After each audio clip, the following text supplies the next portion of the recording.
Evangelio según San Lucas capítulo 19, vamos a leer el verso número 10. Evangelio según San Lucas capítulo 19, verso número 10. Vamos a leerlo en el nombre del Señor. Usted siga la lectura con la vista. Yo voy a leer en voz alta. 19, Lucas 19, 10. Gloria a Dios. Dice así: porque el Hijo del Hombre vino a buscar y a salvar lo que se había perdido. Porque el Hijo del Hombre vino a buscar y a salvar lo que se había perdido. Amén, amén. Oramos a Dios. Señor Jesús, quiero entonces, hermanos, hablar unos momentos acerca de este tema. Quiero hablar acerca de este tema que estamos titulando: Jesús vino a buscar y a salvar lo que se perdió, o lo que se había perdido.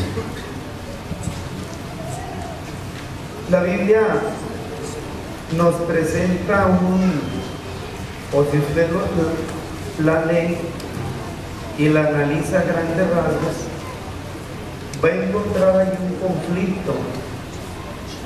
un conflicto que algunos le llaman el conflicto de los siglos. El conflicto de los siglos. Y en este conflicto aparecen tres protagonistas, o hay tres protagonistas principales que en algún momento, o en su tiempo, ellos hacen acto de presencia en este mundo. Hacen acto de presencia en este mundo. Y entonces, de manera breve, de manera general, de manera, vamos a decir, sucinta, quiero explicar este proceso. Y en primer lugar, o de entrada, el primer protagonista del que habla la Biblia y que está involucrado en este conflicto, pues es el hombre. Es el hombre. Que según el Génesis, el hombre fue creado a imagen y semejanza de Dios. Por eso Génesis 1:27 dice que creó Dios al hombre a su imagen, a imagen de Dios lo creó, varón y hembra los creó. Así lo declara la Biblia. El capítulo 2, verso 17 dice que el hombre fue hecho del polvo. El capítulo 2 dice que el hombre fue hecho del polvo de la tierra, el verso 7. Y cuando Dios hace al hombre del polvo de la tierra, sopla en su nariz aliento de vida. Este capítulo dice que aquel hombre Dios le puso por nombre Adán. Y entre algunos derivados que tiene el nombre Adán, significa tierra roja o tierra rojiza, ya en el hebreo. Entonces algunos suponen o piensan que cuando Dios hizo al hombre, el polvo que tomó de la tierra fue un polvo rojizo. Así como ese polvo, como la arcilla que ponen en las canchas de tenis, que se ve así como roja. Pero luego el Eclesiastés, o Salomón, en el Eclesiastés, en el capítulo 7, en el verso 29, dice que Dios, cuando hizo al hombre, lo hizo recto. Lo hizo recto, o sea, el hombre, como era imagen y semejanza de Dios, tenía una integridad muy especial. Sin embargo, también Salomón aclara que ellos buscaron muchas perversiones. Es decir, llegó el momento, se dio un momento donde el hombre, habiendo sido hecho imagen y semejanza de Dios, empieza a degradarse. Hay una degradación en su vida, se corrompe con el pecado. Y entonces el hombre se empieza a involucrar en una serie de cosas que le opacan, que afectan esa imagen y semejanza de Dios que tenía al principio. Hasta ahí dejamos al hombre. Pero el segundo protagonista que aparece en este conflicto es el diablo. Y la Biblia dice que el diablo, antes de venir aquí a la tierra, él fue desechado del cielo porque se rebela contra Dios. En especial Ezequiel, o el libro de Ezequiel, en el capítulo 28, verso 14 en adelante, dice: tú, querubín grande, protector, yo te puse en el santo monte de Dios. Allí estuviste en medio de las piedras de fuego, te paseabas, o en medio de las piedras de fuego te paseabas. Perfecto eras en todos tus caminos, desde el día que fuiste creado hasta que se halló en ti maldad. A causa de la multitud de tus contrataciones, fuiste lleno de iniquidad y pecaste, por lo que yo te eché del monte de Dios y te arrojé entre las piedras del fuego. Oh querubín protector, se enalteció tu corazón a causa de tu hermosura, corrompiste tu sabiduría a causa de tu esplendor, y yo te arrojé por tierra delante de los reyes.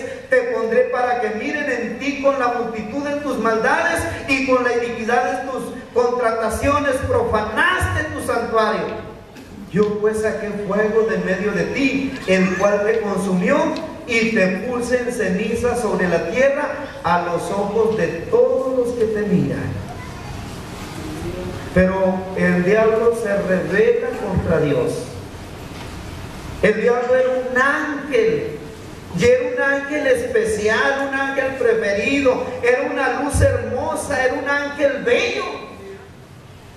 Pero se rebela contra Dios y entonces tiene que ser desechado del cielo. Dice el Apocalipsis que cuando el diablo va a ser arrojado del cielo, se desencadena una gran lucha en el cielo. El capítulo 2, en el verso 7 en adelante, dice que después hubo una gran batalla en el cielo. Uno de los jefes de los ángeles, llamado Miguel, peleó acompañado de su ejército contra el dragón. El dragón y sus ángeles lucharon, pero no pudieron vencer, y ya no se les permitieron quedarse más tiempo en el cielo. Arrojaron del cielo al gran dragón, que es la serpiente antigua, el diablo llamado Satanás.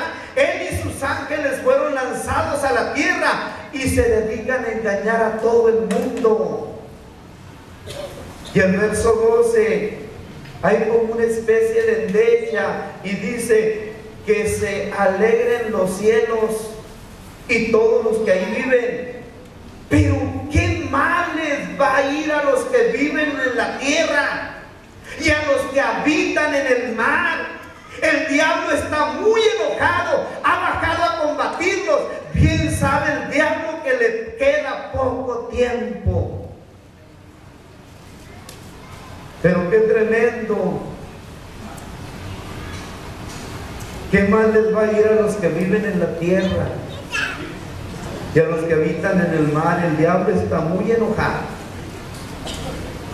Y Jesús, en el capítulo 10, en el verso 18, dice él: yo veía a Satanás caer del cielo como un rayo. Veía a Satanás caer del cielo como un rayo. El diablo fue desechado y vino a este mundo. Fue lanzado a este mundo, vino y afectó terriblemente a la humanidad. Pero el tercer protagonista es Jesús.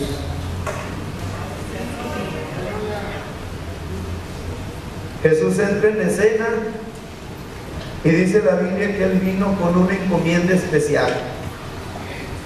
En el capítulo 1 de San Juan, en el verso 11, dice que a lo suyo vino, y los suyos no le recibieron.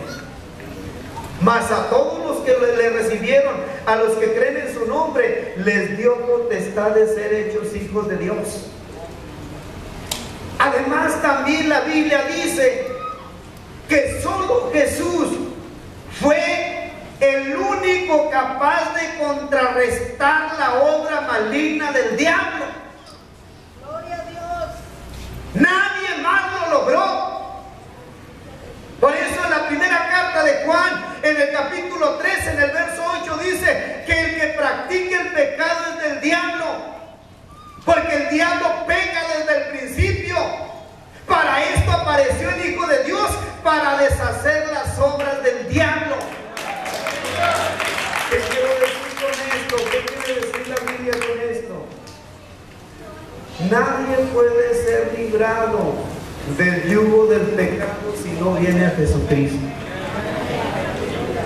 Nadie puede enderezar su camino, ni tampoco reconstruir su vida si no viene a Jesucristo. Jesucristo fue el único capaz de deshacer las obras del diablo. Pero también la Biblia nos enseña de manera concreta el propósito final o de fondo que Dios mismo quiere lograr en el hombre. ¿Cuál es la intención de Dios? Porque Jesús en el capítulo 10, en el verso 10 dice que el ladrón no viene sino para hurtar y matar y destruir. Pero él agrega diciendo: yo he venido para que tengan vida y para que la tengan en abundancia. Pero hermano y amigo, déjame, no quiero abundar más en esta parte, porque más bien yo quiero hacer énfasis en la figura de Jesús, en su venida a este mundo, porque la venida de Jesucristo a este mundo no fue de manera improvisada, sino Él vino con un propósito bien definido. Y ese propósito le genera un beneficio muy especial al hombre, tal y como lo quiero explicar enseguida. Porque cuando decimos o señalamos que Jesús vino a buscar y a salvar lo que se había perdido, fíjese bien lo que sucede primero. Él, al tomar esta decisión, no estima ser Dios. A veces alguien se pregunta: bueno, Jesús, ¿qué necesidad tenía de venir a este mundo? Si Él era Dios, a Él no le afectaba absolutamente nada la situación que prevaleciera en este mundo. Y sin embargo, Pablo, en el capítulo 2, versos 5 al 7, dice él: haya pues en vosotros este sentir que hubo también en Cristo Jesús, el cual, siendo en forma de Dios, no estimó ser igual a Dios como cosa que aferrarse, sino que se despojó a sí mismo, tomando forma de siervo, hecho semejante a los hombres. Es decir, Él no prefirió quedarse como Dios. Él decidió renunciar a eso. No se aferró a eso. Y dice la Biblia que entonces Él toma la decisión de humanarse, de tomar forma humana.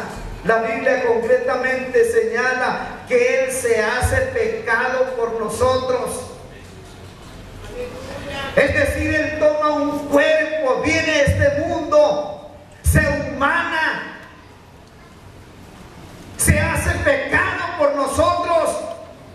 Y quiero explicar esto porque San Pablo, cuando escribe a los Corintios en el capítulo 5, en el verso 21, en la Reina Valera, dice: al que no conoció pecado por nosotros, lo hizo pecado para que nosotros fuésemos hechos justicia de Dios en él.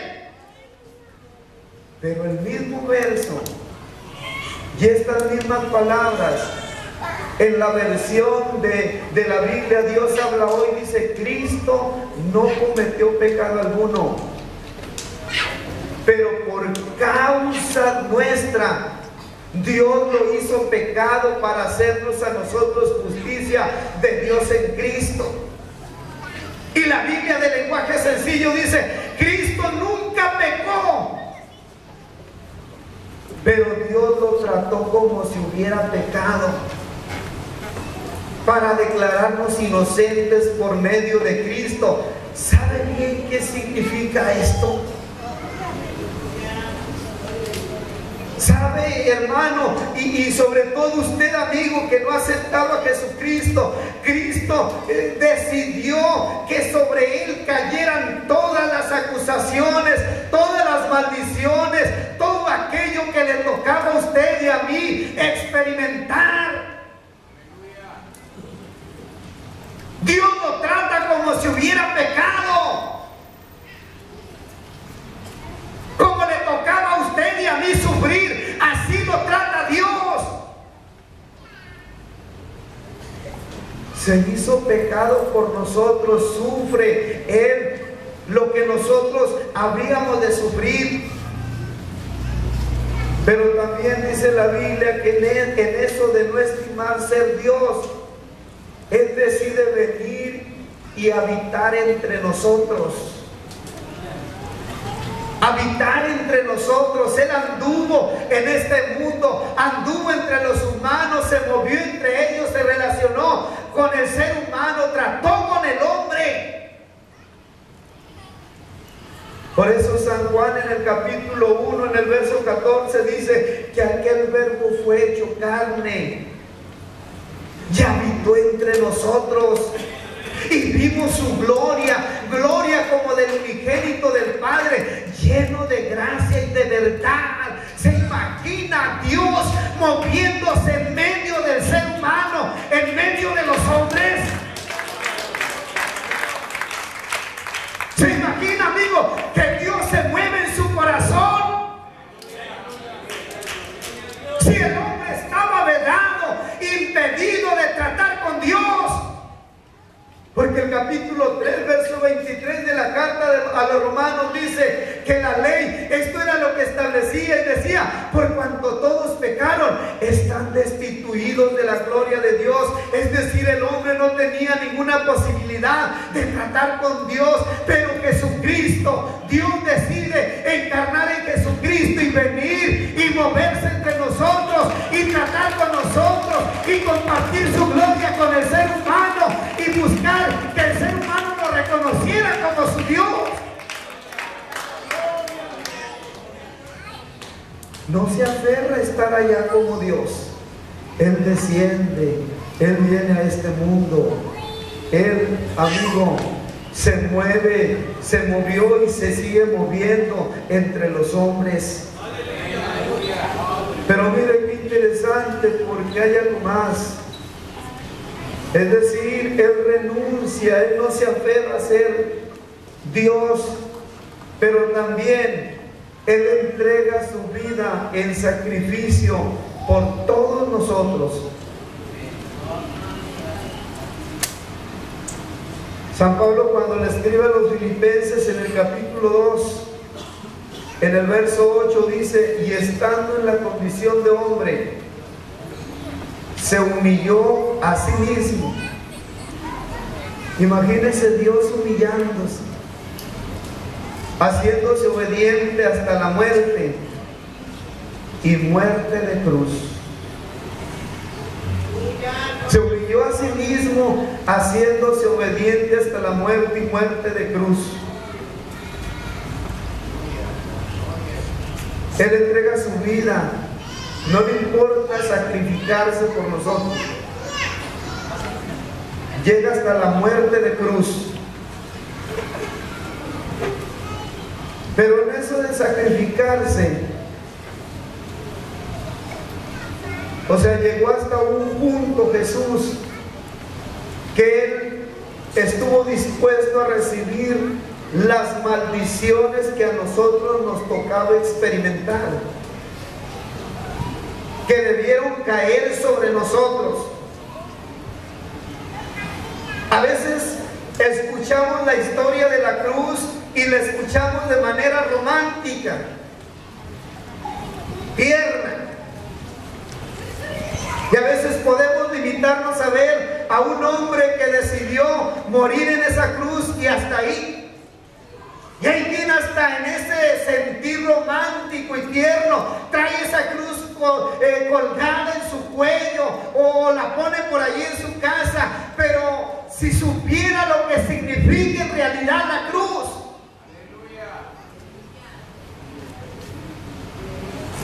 San Pablo, cuando le escribe a los Gálatas, en el capítulo 3, verso 13, según la Biblia, Dios habla hoy, dice: Cristo nos rescató de la maldición de la ley, haciéndose maldición por causa nuestra. Porque la Escritura dice: maldito todo aquel que muere colgado de un madero. Maldito todo el que muere colgado de un madero.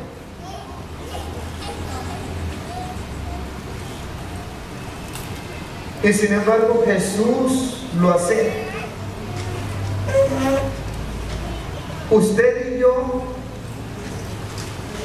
sobre nosotros pesaba esa maldición, y Jesús acepta llevar o que caiga sobre él esa maldición. Pero no solamente era la maldición, sino también en esa disposición de sacrificarse, Jesús se dispone a cargar, a experimentar el sufrimiento que nos correspondía a nosotros percibir. El sufrimiento, los dolores que teníamos que haber sentido nosotros, Jesús los siente, Jesús los vive, Jesús los experimenta. Y el profeta Isaías describe ese momento tan cruento. Y digo cruento porque la palabra cruento no solamente tiene que ver con sufrimiento, con dolor, tiene que ver también con sangre.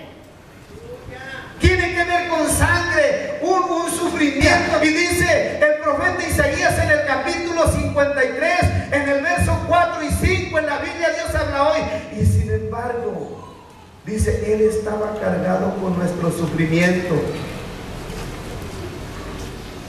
estaba soportando nuestros propios dolores.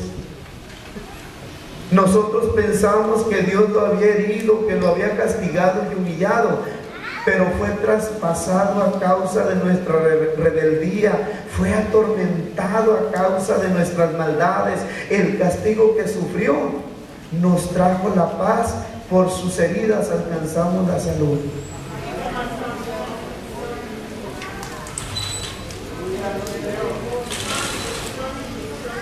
Qué tremendo momento. ¿Qué situación vive Jesús en ese instante?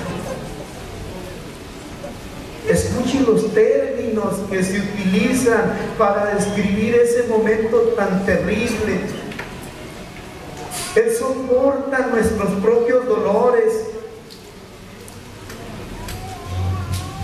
Es humillado, fue traspasado a causa de nuestra rebeldía, fue atormentado a causa de nuestras maldades. El castigo que sufrió nos trajo la paz, por sus heridas alcanzamos la salud.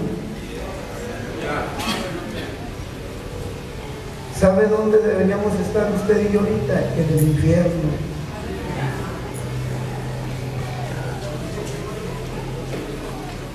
En el infierno.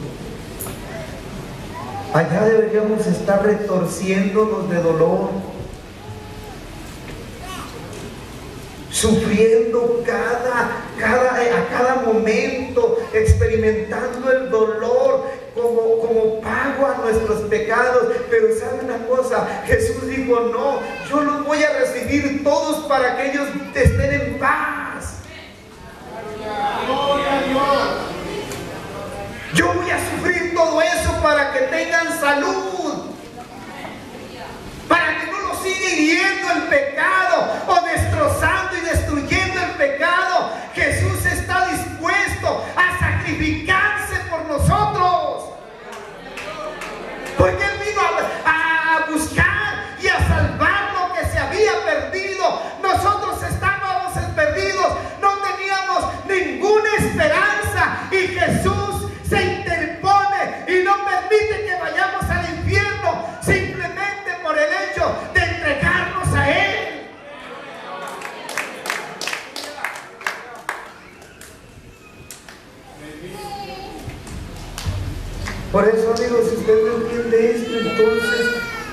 definitivamente no va a entender nada. Si usted no reacciona a esto y sigue con esa pasividad, con esa indiferencia, entonces, ¿qué lo puede hacer reaccionar? Porque Jesús no solo decide sacrificarse por nosotros al venir Él a buscar y a salvar lo que se había perdido, también Él lleva a cabo esa obra liberadora de la opresión del diablo.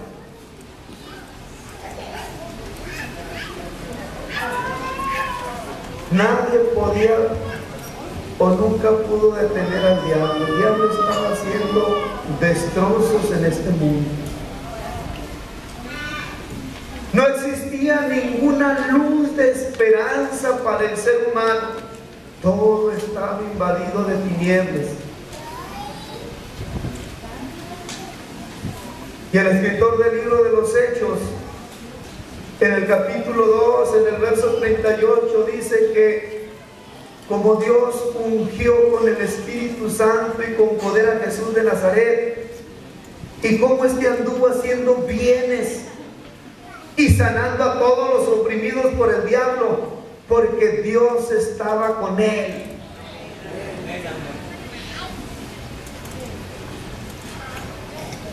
Nunca habían visto los hombres, ni volverán a ver los hombres a alguien como Jesús.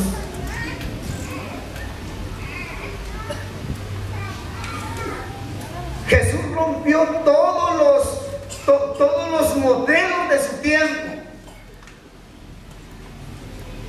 Por eso la gente se asombraba y la gente decía: ¿cómo este puede hacer esas cosas? A Jesús no le importaba. Él andaba con el leproso, allá andaba con la prostituta, o podía acercarse a un ciego. No le importaba, era diferente a todos los demás, y la gente se quedaba impactada.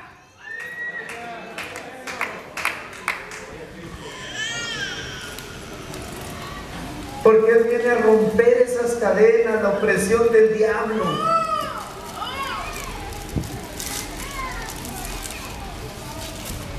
Y déjeme decirle esto: cuando Jesús rompe esa opresión del diablo, entonces Él libera al hombre del castigo del pecado. Porque dice San Pablo cuando le escribe a los Romanos en el capítulo 6, en el verso 23, en la Biblia Dios habla hoy, dice: quien solo vive para pecar, recibirá como castigo la muerte, pero Dios regala la vida eterna por medio de Cristo Jesús, Señor nuestro.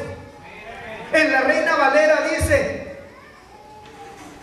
porque la paga del pecado es muerte, mas la dádiva de Dios es vida eterna en Cristo Jesús, Señor nuestro. Pero Jesús rompe eso. Jesús acaba con esto. Es decir, el pecado invadió este mundo y estaba arrasando con todo el género humano. Pero entonces Jesús viene y empieza a destruir, empieza a darnos esa libertad de la opresión del diablo, y se empieza a generar esa nueva esperanza. Pero déjeme explicarle lo siguiente: cuando Jesús rompe con el castigo del pecado o por el pecado, entonces nos rescata de la esclavitud en la que el diablo nos tenía. El hombre no era otra cosa sino esclavo de Satanás, y siguen siendo esclavos los que así deciden en su vida. Hay personas que hoy en día viven solo para hacer aquellas cosas que le agradan a Satanás.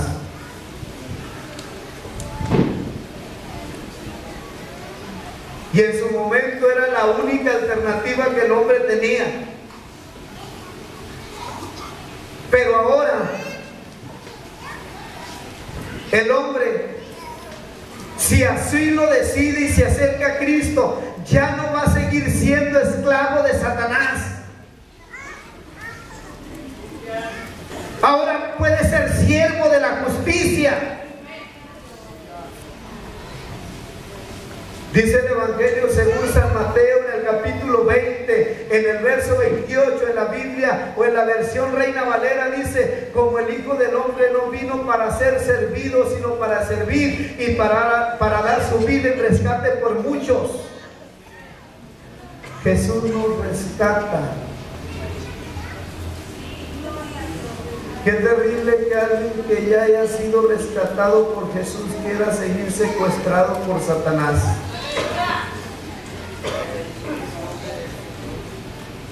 La Biblia de lenguaje sencillo, en este mismo verso dice: yo, el Hijo del Hombre, soy así.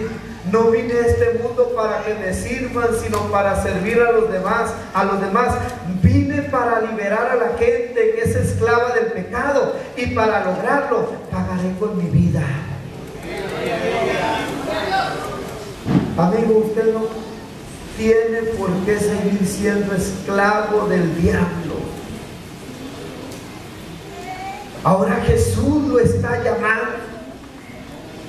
Pero no solo nos rescata de la esclavitud en la que nos tenía el diablo, sino también dice la Biblia que Jesús anula ese documento de deuda que había contra nosotros y que el diablo tenía ya elaborado. Porque Pablo, cuando le escribe a los Colosenses en el capítulo 12, en el verso 14, en la versión de la Biblia Dios habla hoy, dice: Dios anuló el documento de deuda que había contra nosotros y que nos obligaba, lo eliminó clavándolo en la cruz. ¿Sabe usted que Satanás, entre algunos significados, o la palabra diablo entre algunos de los significados que tienen, es el acusador?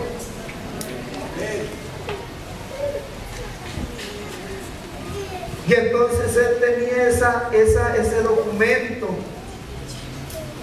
y cada rato iba ante Dios y luego le enseñaba lo que venía ahí escrito, todos los pecados que estaban en contra del hombre. ¿Y sabe qué hace Jesús? Toma ese documento en la cruz y lo destroza, lo elimina clavándolo en la cruz. Y ahora el diablo quiere ir ante el Señor a acusar al hombre. Pero ahora el hombre, en lugar de un decreto de muerte, de un castigo, ahora el hombre tiene la oportunidad firme y amplia de recibir la libertad de sus pecados.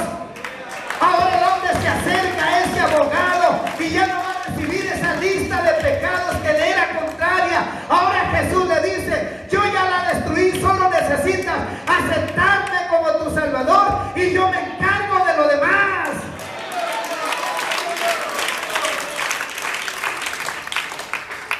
Jesús anula ese documento, y después que lo anula, Él promete darnos vida, Él promete darte vida, amigo.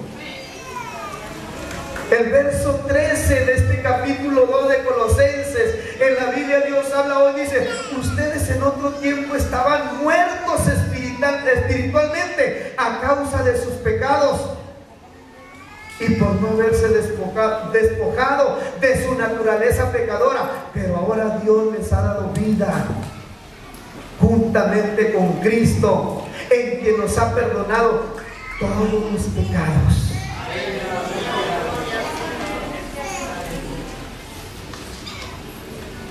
El diablo y las religiones generan esclavos. Escúcheme bien, el diablo y las religiones generan esclavos. Jesús hace hombres libres. Jesús hace hombres libres. Es decir, si el hombre se acerca a Jesús, entonces va a empezar a experimentar esa verdadera libertad en Cristo. Esa verdadera libertad en Cristo. Pero sabes una cosa, amigo, fíjate bien lo que te estoy diciendo, porque cuando hablo de que Jesús viene a librarnos de la opresión del diablo, primero nos libra del castigo, del pecado. Segundo, derrota Jesús en la cruz al enemigo, a todos sus ejércitos. Porque dice San Juan 19:30 que cuando Jesús hubo tomado el vinagre, cuando estaba en la cruz, dijo, consumado es, y habiendo inclinado la cabeza entregó el espíritu. Pero quiero centrarme en esta palabra, consumado es. ¿Sabes qué significa consumado es?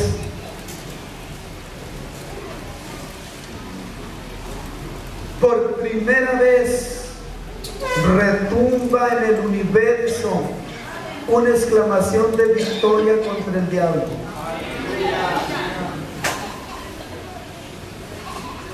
Y esta exclamación se genera en la cruz y la emite Jesús.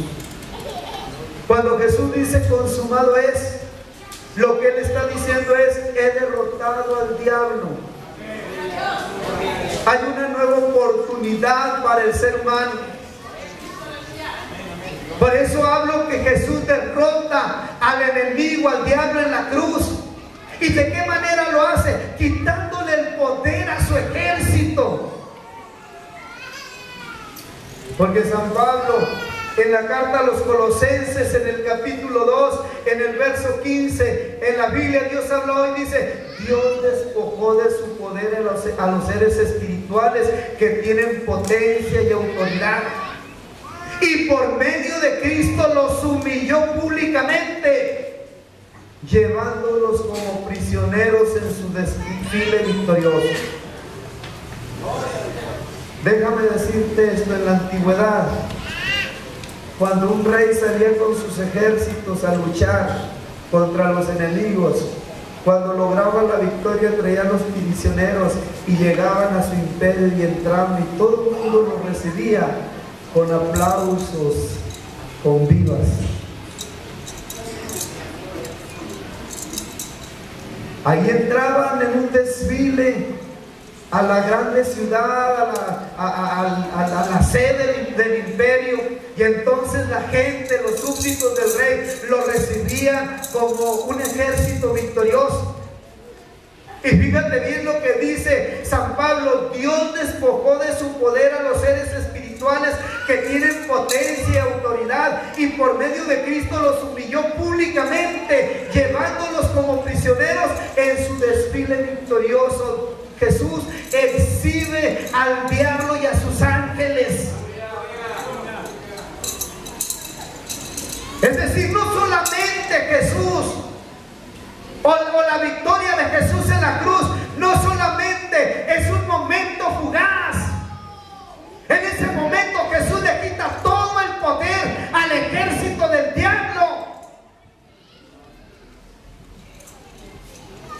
Y entonces Jesús derrota, destruye ese imperio.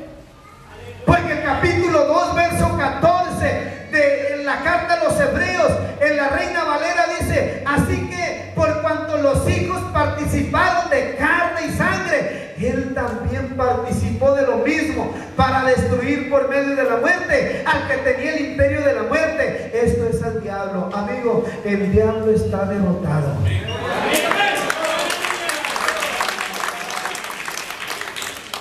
El diablo está vencido. Pero déjame decirte esto, porque podemos malinterpretar estas cosas.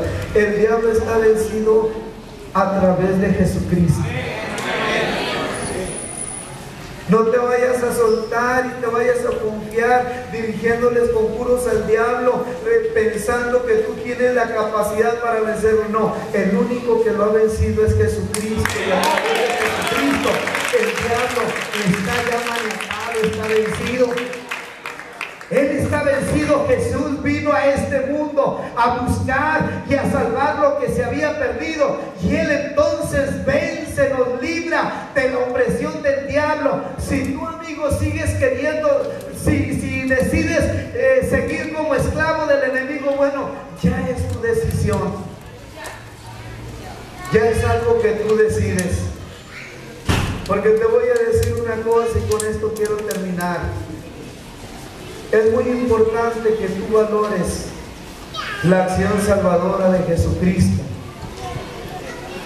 Que la valores y sobre todo que aproveches esta grande oportunidad que Jesús mismo ha generado y que ha puesto a tu alcance al sacrificarse en la cruz. Por eso lo menos que puedes hacer es venir en esta tarde y rendirte a los pies de Cristo, reconociéndolo como tu único y suficiente Redentor. Jesús está dispuesto a recibirte. Es más, Él te está llamando porque Jesús dijo: venid a mí, todos los que estáis trabajados y cansados, que yo os haré descansar. Llevad mi yugo sobre vosotros y aprended de mí, que soy manso y humilde de corazón, y hallaré descanso para vuestras almas. Por eso, amigo, ¿qué vas a decidir en esta tarde? ¡Aleluya! ¿Qué decisión vas a tomar? ¿No quisieras acercarte a este altar y decirle al Señor: Señor, reconozco tu obra salvadora y te recibo en mi corazón? Ponte de pie. Aleluya, paz de Cristo. Vamos a entonar una alabanza. Paz de Cristo, hermanos. ¿Estamos despiertos? ¿Estamos listos para adorar al Señor?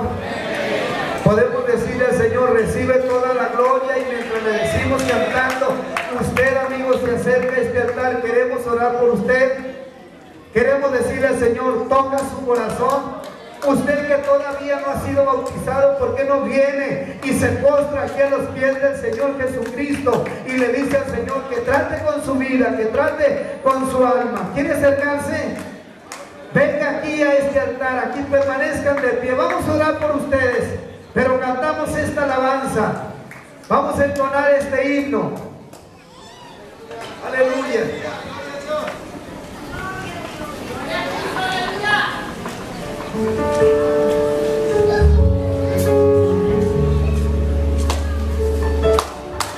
Gloria a Dios. Santo es Jesucristo, santo es el Señor.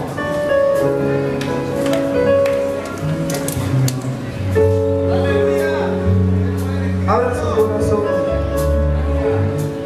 sincérese con el Señor y cuéntele al Señor todo lo que hay en su alma. No hay persona que no haya aceptado a Cristo que no necesite del Señor. No hay hombre, no hay mujer que no necesite de Jesús. Apenas somos criaturas mortales que sin Jesús no tenemos ningún valor. Apenas somos criaturas que necesitamos de esa acción salvadora de Jesucristo. Aleluya. Vamos a orar, ministros. Vamos a decirle al Señor: Señor, derrama de tu presencia, derrama de tu poder. Jesús vino a buscar y a salvar lo que se había perdido. Jesús vino a rescatarte a ti, amigo. Jesús vino a rescatarte a ti, amiga, querida amiga. Jesús quiere tu vida, quiere tu alma. Solamente Él puede ayudarte. Si tú no te rindes a Jesucristo, entonces corres un gran peligro, porque no tienes ninguna posibilidad de salvación.